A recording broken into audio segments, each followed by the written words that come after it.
نحمدہ و نصلی علی رسول الکریم اما بعد اعوذ باللہ من الشیطان الرجیم بسم اللہ الرحمن الرحیم انا بلوناہم کما بلونا اصحاب الجنت اذ اقسموا لیصرمنہا مصبحین ولا یستثنون فطاف علیہا طائف من ربک وہم نائمون فاصبحت کالصریم فتنادوا مصبحین ان اغدوا علی حرثکم ان کنتم صارمین فانطلقوا وهم يتخافتون ألا يدخلنها اليوم عليكم مسكين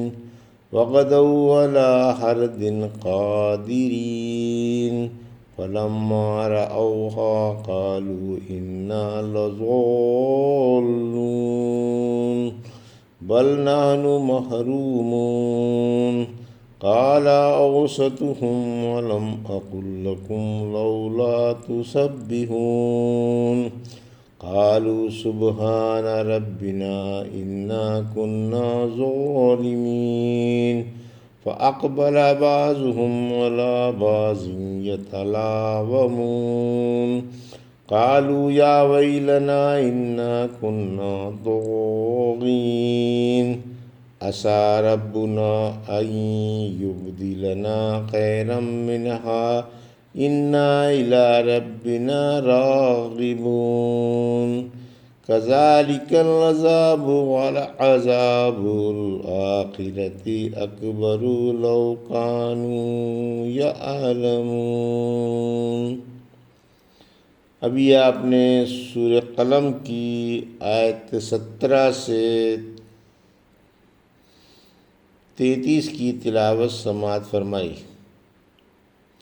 پیش ہے ان آیتوں کا ترجمہ اور تفسیر ابن کثیر سے۔ انا بلوناہم کما بلونا اصحاب الجنت اذ اقسموا لیصرمنہا مصبحین آیت 17، ولا یستثنون آیت 18، فطاف علیہا طائف من ربک وہم نائمون آیت 19، فاصبحت کالصریم آیت 20، فتنادوا مصبحین آیت 21، ان اغدوا علی حرثکم ان کنتم صارمین آیت 22، فانطلقوا وہم یتخافتون آیت 23، اللہ یدخلنہا اليوم علیکم مسکین آیت 24، وغدوا علی حرد قادرین آیت 25، فلما رأوها قالوا انا لضالون آیت 26، بل نحن محرومون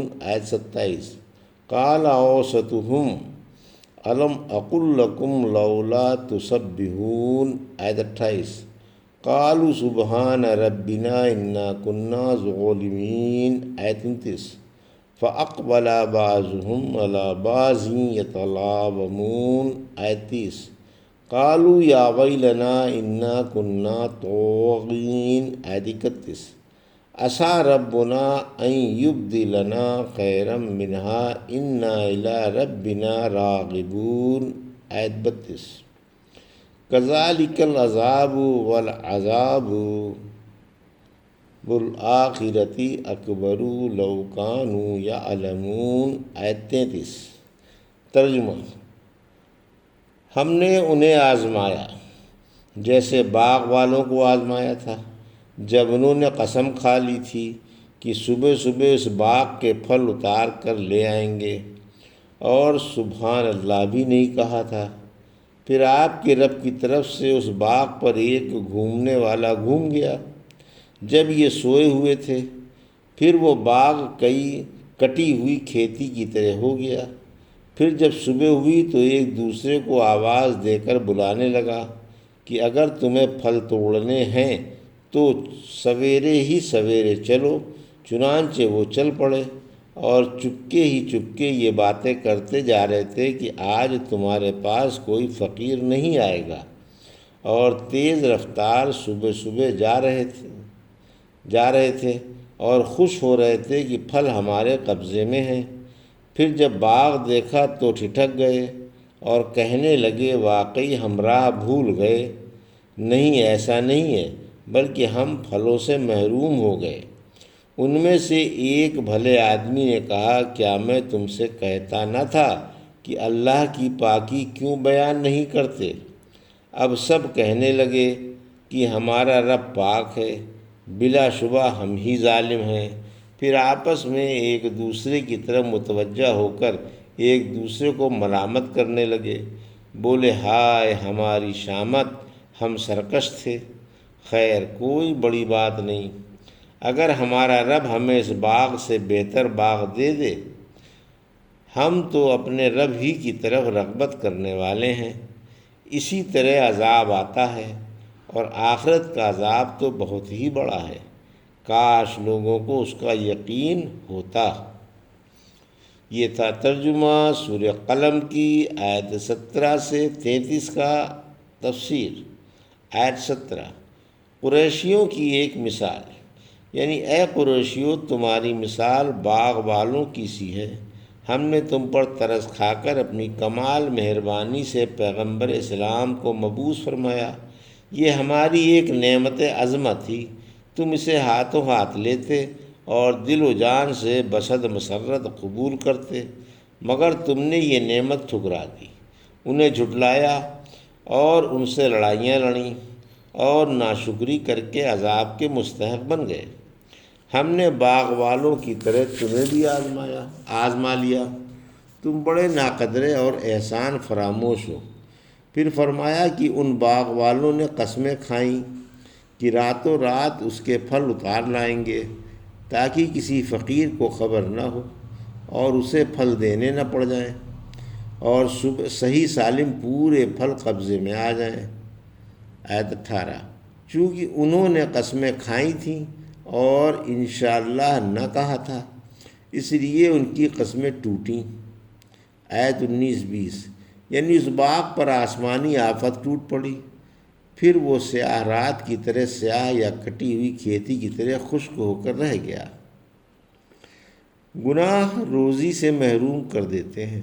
ایک حدیث میں ہے کہ گناہوں سے بچتے رہو۔ یاد رکھو انسان گناہوں کی وجہ سے تیار روزی سے ہاتھ دھو بیٹھتا ہے۔ پھر آپ نے یہ آیت پڑھی کہ باغ والے اپنے گناہوں کی وجہ سے باغ کے پھلوں سے محروم ہو گئے۔ آیت 21-22، جب صبح صادق ہوئی تو ایک دوسرے کو پکار کر کہنے لگا کہ اگر تمہارا پھل اتارنے کا ارادہ ہے تو اندھیرے ہی اندھیرے میں اتار لاؤ۔ آیت 23 اور 24، چنانچہ یہ چپکے چپکے باتیں کرتے ہوئے گھر سے نکلے، کہتے جا رہے تھے کہ باغ کے پھل اندھیرے اندھیرے میں توڑ کر گھر لے آؤ، اور کہ کوئی فقیر تمہارے پاس ہی نہ آ سکے۔ آیت 25، یہ پوری طاقت سے دوڑ کر باغ کی طرف گئے، فقیروں پر ناراض تھے کہ کیوں ان سے مانگنے آتے ہیں، انہیں پورا یقین تھا کہ اب ہم پھل اتار کر صحیح سالم گھر لے آئیں گے۔ آیت 26-27، لیکن جب باغ دیکھا تو سناٹا سا نکل گیا، ٹھٹک کر رہ گئے، کہنے لگے کہیں اندھیرے میں باغ کا راستہ بھول کر کسی اور کے باغ میں تو نہیں آ گئے؟ ہمارا باغ تو ہرا بھرا تھا، انگور پک رہے تھے، یہ تو جھلسا ہوا ہے۔ پھر جب غور سے اس کے حدود اربع دیکھے تو یقین ہو گیا کہ انہی کا باغ ہے۔ اب کہنے لگے ہائے ہماری قسمت پھوٹ گئی، ہم تو دن دہاڑے لٹ گئے، ہماری سال بھر کی محنت غارت ہوئی، باغ تو ہمارا ہی ہے، مگر افسوس باغ کے پھلوں میں ہمارا حصہ نہ تھا، ہماری بدقسمتی کی منہ میں نوالا آ کر نکل گیا۔ آیت 28، ان میں جو بھلا آدمی تھا وہ بولا کیا میں نے کہا نہیں تھا یہ قسمیں تو کھا رہے ہو، انشاءاللہ بھی کہہ لو۔ ان کے زمانے میں انشاءاللہ کی جگہ سبحان اللہ کہا جاتا تھا۔ اس نے کہا بھائیو میں نے تو تم سے پہلے ہی کہا تھا کہ سبحان اللہ پڑھ لو، مگر تم نے پھلوں کے اتارنے کے شوق میں کچھ پرواہ نہیں کی۔ یا اللہ کی نعمت کا شکر ادا کرو اور اس کی پاکی بیان کرو۔ آیت 29۔ اب کہنے لگے سبحان اللہ ربنا، ہمارا رب پاک ہے، ہم ہی ظالم ہیں۔ جب تیر کمان سے نکل گیا تو فرما برداری کی سوجھی اور کف افسوس ملنے لگے۔ آیت 30۔ پھر ایک دوسرے کو برا بھلا کہنے لگے کہ تم نے نہایت ہی نامعقول بات سوچی تھی، ذرا سے لالچ سے محتاجوں کا حق مارنا چاہا تھا۔ سب نے اقرار کیا کہ واقعی زبردست غلطی ہو گئی، یقیناً ہم نے برا ہی کیا تھا۔ آیت 31۔ ہائے ہماری شامت اور افسوس، ہماری کم بختی، ہم نے ظلم ہی کیا تھا کہ مسکینوں کا حق مارنا چاہا تھا، آخر ہمیں اپنے ظلم کی سزا مل گئی۔ ہم نے جیسی بدنیتی کی تھی ویسا ہی پھل مل گیا، ہماری سزا یہی تھی، ہم نے فقیروں کی حق تلفی کرنی چاہی تھی، اللہ نے ہمارے منہ کا نوالا چھین لیا۔ آیت 32۔ شاید ہمارا رب ہمیں اس کا بہترین بدلہ عطا فرمائے، یعنی دنیا میں اس سے بہتر باغ دے دے، یا ہماری آخرت سنوار دے، ہمیں اس کا ثواب آخرت میں مل جائے۔ آیت 33۔ ناشکری کا وبال، نافرمانوں، بخیلوں اور ناشکروں پر جو محتاجوں، فقیروں اور حاجت مندوں کا حق مارنا چاہے اسی قسم کی بلائیں آتی ہیں۔ یہ تو ہیں دنیوی بلائیں، لیکن آخرت کا عذاب بڑا بھاری اور بڑا تکلیف دہ ہے۔ رات میں پھل اتارنے اور کھیتی کاٹنے کی ممانعت ہے۔ نبی صلی اللہ علیہ وسلم نے رات میں کھیت کاٹنے اور باغوں کے پھل اتارنے سے منع فرمایا ہے۔ یہ تھا سورہ قلم کی آیت 17 سے 33 کا ترجمہ اور تفسیر جو بھی آپ نے سماعت فرمائی۔ بارک اللہ لی و لکم فی القرآن الحکیم ونفعنی وایاکم بالآیات الذکر الحکیم۔